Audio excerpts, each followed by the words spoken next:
చూసినట్టయితే రేవంత్ కు తెలియకుండానే సిట్ ఏర్పాటైందని ఏబిఎన్ రాధాకృష్ణ పలుకులో సారాంశం. సీఎం కు సంబంధం లేకుండా ఎన్టీవీ కేసులో సిట్ ఏర్పాటు చేశారంటూ రాధాకృష్ణ చాంద్రడంతా కథనాలు ప్రసారం చేశారు. ఎన్టీవీ కేసులో తామండది రామే పోలీసులు సిట్ వేసి విచారణ చేస్తున్నారంటూ ఏబిఎన్ కథనంలో ప్రస్తావించారు. రాధాకృష్ణతో ఈ కవరింగ్ కథనాలు రాయించిందెవరు? అసలు సిట్ వెనకాల ఉన్నదే సీఎం రేవంత్ కాదా? తాను వెనకుండి భట్టీపై సిట్ ప్రయోగం చేయించిందెవరు? తన అనుమతితోనే సిట్ ఏర్పాటు చేసి తనకు సంబంధమే లేదని రాధాకృష్ణతో బొంకిస్తుంది ఎవరు?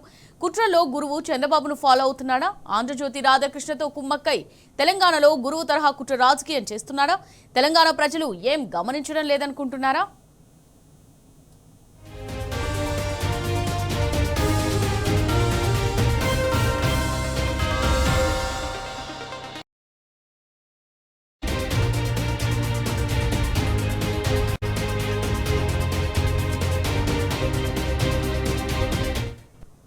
రైట్, ఇక దీనికి సంబంధించి మరిన్ని డీటెయిల్స్ మా క్రైమ్ బ్యూరో చీఫ్ భాస్కర్ అందిస్తారు. భాస్కర్,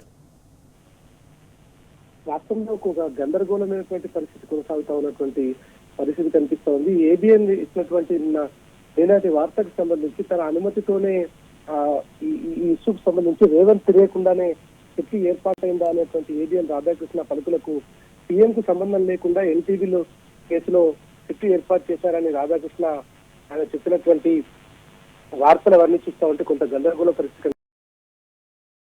రాధాకృష్ణతో కుమ్మక్కై కావాలనే ఈ తెలంగాణలో తన గురువు తరహాలో రాజకీయాలు చేయాలనేటువంటి వ్యవహారం రేవంత్ రెడ్డి చేస్తున్నారనేటువంటి చాలా స్పష్టంగా తెలుస్తోంది. తెలంగాణ ప్రజలు అన్ని కూడా గమనిస్తున్నటువంటి పరిస్థితి కనిపిస్తోంది.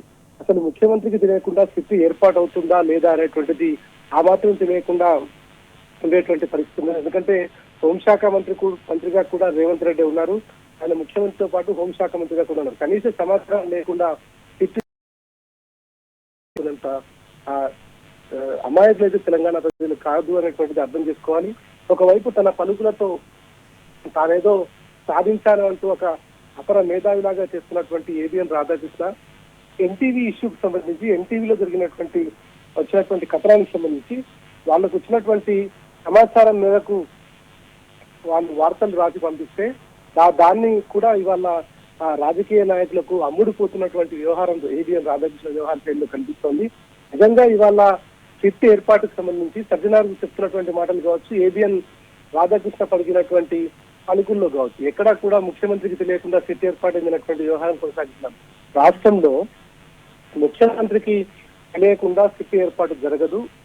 దట్టు హోంమంత్రికి తెలియకుండా అసలే జరగదు. హోంమంత్రిగా కూడా రేవంత్ రెడ్డి వచ్చినటువంటి సందర్భంలో ఎన్టీవీ కథనాలతో ఒక మహిళా ఐఏఎస్ అధికారిని ఇబ్బంది పడ్డారు.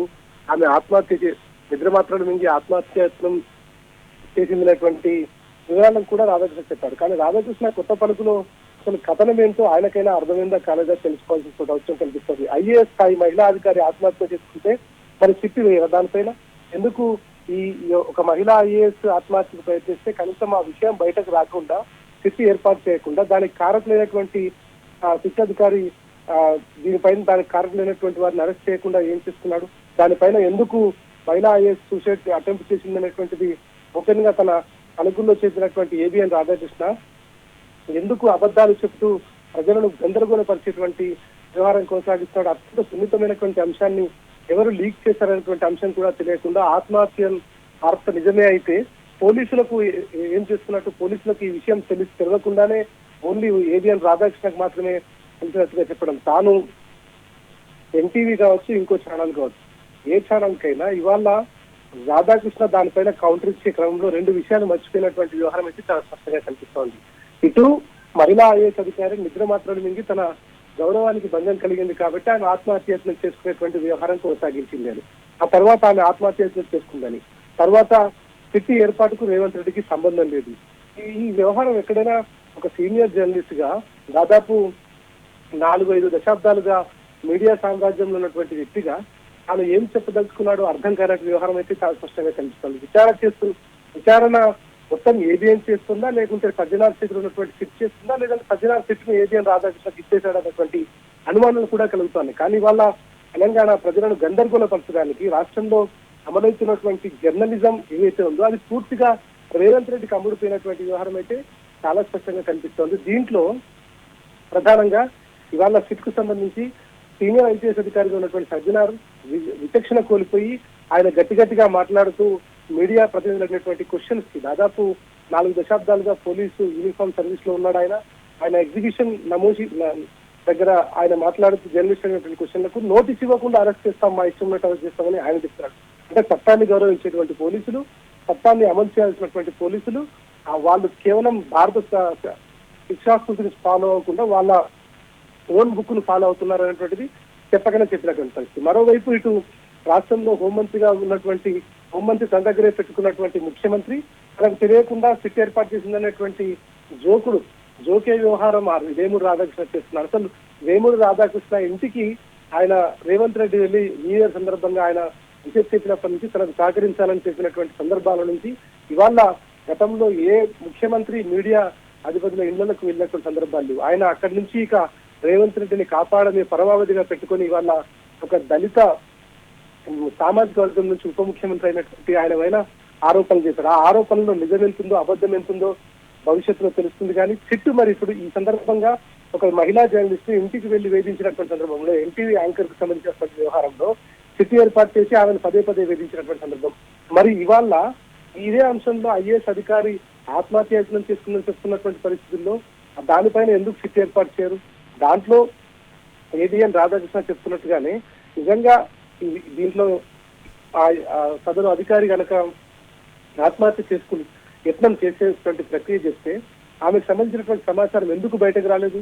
కనీసం తెలంగాణ ప్రజలను వెర్రిరంగనప్పలు చేసి వాళ్ళ చెవుల్లో పువ్వులు పెట్టి ఇంకా ఇన్ని రోజులు ఈ ఆంధ్ర రాజకీయ నాయకుల దగ్గర నుంచి వచ్చి ఆంధ్ర సంబంధించినటువంటి విషపు రాతలు రాస్తున్నటువంటి వీళ్ళ ఆగడాలు ఇంకెన్ని రోజులు కొనసాగాలి? తెలంగాణ వచ్చి దాదాపు 12 సంవత్సరాలు అవుతున్నా ఇవాళ సొంతంగా ఒక రాష్ట్రం ఏర్పాటు చేసుకొని 10 ఏళ్లుగా అభివృద్ధితో ముందుకు వెళ్తున్న సందర్భం ఆజ్ఞతో ఇక్కడ తెలంగాణలో రాష్ట్రాన్ని నడుపుతున్నటువంటి రేవంత్ రెడ్డి కనీసం పరిజ్ఞానం లేకుండా ఇవాళ మహిళలను చెప్పేటువంటి అధికారులు కావచ్చు, ఇవాళ ఇన్సిడెంట్ జరిగి ఇంత జరుగుతుంటే ఒక ఎన్టీవీకి సంబంధించినటువంటి అంశంలో సిట్ ఏర్పాటు చేసినటువంటి సందర్భంలో కనీసం ఏబిఎన్ కు సంబంధించినటువంటి సందర్భంలో ఆ వార్త ప్లే అయింది కదా, దాని మీద మరి ఎందుకని సిట్ ఏర్పాటు చేయలేదు? ఇవాళ ముఖ్యమంత్రి చేసినటువంటి హోంమంత్రిత్వ శాఖకు దాన్ని పర్యవేక్షించడానికి ఆయనకు తీరిక లేకపోవడంతో ఇక రాష్ట్రంలో పోలీస్ అధికారులే హోంమంత్రి లాగా బిహేవ్ చేస్తున్నటువంటి రూడ్ కల్చర్ అయితే తెలంగాణలో కనిపిస్తోంది. గతంలో కిరణ్ కుమార్ రెడ్డి చివరి ముఖ్యమంత్రిగా ఉన్న సందర్భంలో తెలంగాణ ఏర్పడితే ప్రత్యేక రాష్ట్రం ఏర్పడితే నీళ్లు నిధులు ఏవైతే ఉన్నాయో నీళ్లు కరెంటు రాదని చెప్పాడు. కానీ అది అబద్ధం. కేవలం తెలంగాణ ఏర్పడి ఇట్లాంటి వాళ్ళ చేతిలోకి తెలంగాణ వెళ్తే ఖచ్చితంగా ఇంకా తెలంగాణలో ఆంధ్ర ఆధిపత్యం నడుస్తుందని చెప్పడానికి వాళ్ళ రాధాకృష్ణ కలిగినటువంటి చెత్త పలుకులే వాళ్ళ ఉదాహరణ. జర్నలిస్ట్ గా మాట్లాడే స్వేచ్ఛ పరిధులు ఉంటాయని చెప్తున్నటువంటి రాధాకృష్ణ సదరు ఐఏఎస్ అధికారికి సంబంధించినటువంటి వ్యవహారంలో ఆయన ఎందుకు అట్లా వ్యవహరించినటువంటి సున్నితమైనటువంటి అంశం అని చెప్తున్నటువంటి తను ఆత్మహత్య యత్నం చేశాడని చెప్తున్నటువంటి పరిస్థితి. మరోవైపు ఏబిఎన్ లో ఆ వార్త ప్రచురించి ఎవరి స్వార్థ ప్రయోజనాల కోసం, ఎవరిని కాపాడటం కోసం, ఎవరిని మెప్పించడం కోసం ఆయన ఈ వార్త రాసినట్టుగా ఉందో అర్థం చేసుకోవాలి. దాంట్లో దళిత ఉప ముఖ్యమంత్రిగా ఉన్నటువంటి తన సీనియర్ గా ఉన్నటువంటి కాంగ్రెస్ నాయకుడి పైన కూడా వివాదాస్పద వ్యాఖ్యలు చేయడం కావచ్చు, ఇటు దాని ద్వారా కొంతమంది మీడియా ప్రతినిధులకు వాళ్ళకు ఉన్నటువంటి సంబంధాలు ఏమున్నా తెలియకపోయినప్పటికీ ఆంధ్రజ్యోతి కేవలం రాష్ట్రంలో తన మాటలు, తన వ్యాఖ్యల ద్వారా, తన టీవీ ఛానల్ ద్వారా అనేక రకాలుగా ప్రజలను గందరగోళపరిచేటువంటి ప్రక్రియ కొనసాగిస్తుంది. ఆయన మాట్లాడేటువంటి భాషలో తెలంగాణను అవమానపరిచేటువంటి వ్యంగ్యం కనిపిస్తుంది. ఆయన గతంలో చేసినటువంటి అనేక రకాల ఇంటర్వ్యూల్లో కూడా ఆయన తెలంగాణ ప్రతినిధులు కానీ, తెలంగాణ నుంచి వచ్చినటువంటి వ్యక్తులను కానీ, తెలంగాణ స్టేట్ లో వివిధ రంగాల్లో అభివృద్ధి చెందినటువంటి వ్యక్తుల గురించి కానీ ఇంటర్వ్యూ చేసేటప్పుడు భాష గురించి అనేక రకాలుగా వక్రీకరించినటువంటి వ్యక్తి ఏబిఎన్ రాధాకృష్ణ. ఇవాళ ఏబిఎన్ రాధాకృష్ణ కావాలని కక్షపూరితంగా తెలంగాణ రాష్ట్రంలో అభివృద్ధిని అడ్డుకోవాలని ఇక్కడ అనేక రకాల పనులు తన కనుసనల్లో జరగాలనేటువంటి ఒక కుంచిత ధోరణితో కావాలనేటువంటి వ్యవహారం ఇవాళ దాన్ని డిస్టర్బ్ చేసేటువంటి వ్యవహారం అయితే స్పష్టంగా చేస్తోంది. రేవంత్ రెడ్డి అడుగులకు మడుగులొచ్చడానికి మాత్రమే రాధాకృష్ణ ఈ వ్యవహారాన్ని కొనసాగిస్తున్నాడు. ఎందుకంటే ఇటు రాధాకృష్ణ ఆంధ్రప్రదేశ్ లో చంద్రబాబుకు, ఇక్కడ రేవంత్ రెడ్డికి ఇద్దరికి కూడా మీడియా ద్వారా సాధించేటువంటి గొప్ప గొప్ప ఆలోచనలు ఇచ్చేటువంటి వ్యక్తిగా తాను ఫీల్ అవుతున్నాడు. కానీ రాధాకృష్ణతో సహా అందరూ గుర్తు పెట్టుకోవాల్సినటువంటి అంశం ఏంటంటే మహామహులే వాళ్ళ మట్టి గడిచిపోయినటువంటి పరిస్థితి. పదవులు శాశ్వతం కాదు, ప్రజల మనసును గెలవాలి. తప్పుడు వార్తల ద్వారా జర్నలిజం విలువలను తుంగలో తొక్కుతున్నటువంటి రాధాకృష్ణ ఇవాళ జరిగినటువంటి దానికి సంబంధించి జర్నలిస్టులను అరెస్ట్ చేస్తే రైట్ భాస్కర్, కనీసం రెస్పాండ్ కానటువంటి రాధాకృష్ణ ఇవాళ తాను ఏదో పెద్ద గొప్ప వ్యక్తిగా, తానేదో మీడియాని సాధించే వ్యక్తిగా ఇవాళ తీసినటువంటి వ్యవహారం ఏదైతే చూస్తా ఉందో దీన్ని పూర్తిగా తెలంగాణ ప్రజలు గమనిస్తున్నారు. సిట్ ఏర్పాటుకు సంబంధించి గతంలో సజ్జనార్ మాట్లాడినటువంటి మాటలు కావచ్చు, ఏబిఎన్ రాధాకృష్ణ తన పలుకుల్లో చెప్పినటువంటి విషయాలు కావచ్చు, ఇటు ఐఏఎస్ అధికారికి సంబంధించి ఆమె నిద్ర మాత్రలు మింగి ఆత్మహత్య చేసుకునేటువంటి దాని ద్వారా అని చెప్తున్నారు. మరి సిట్ ఎందుకు ఆమె నిద్ర మాత్రలు మింగి ఆత్మహత్య చేసుకునే యత్నం చేస్తే ఆమె ఆ విషయంలో ఆత్మహత్య యత్నానికి ప్రయత్నించిన వాళ్ళు, ప్రేరేపించిన వాళ్ళు ఇద్దరు కూడా నిందితులైతున్నారు. కాబట్టి సిట్లో ఉన్నటువంటి అధికారులు ఎందుకు వాళ్ళని అరెస్ట్ చేయడం లేదు, దీనిపైన ఎందుకు కాన్సన్ట్రేషన్ చేయలేదు? ఇవాళ ఇట్లాంటి గందరగోళానికి పోలీస్ శాఖ తెరతీస్తా ఉంది. ఆంధ్ర నుంచి వచ్చి ఇక్కడ సెటిల్ అవుతున్నటువంటి ఆ కుటిల బుద్ధి ఉన్నటువంటి చాలా మంది ఆంధ్రాకి సంబంధించినటువంటి మీడియాలో ఉన్నటువంటి వ్యక్తులకు వాళ్ళ అగ్నికి ఆజ్యం పోస్తూ ఇవాళ రెచ్చగొట్టే ప్రసంగాలు చేస్తూ తెలంగాణను ఆగం చేసేటువంటి ప్రక్రియ అయితే చాలా స్పష్టంగా కనిపిస్తోంది.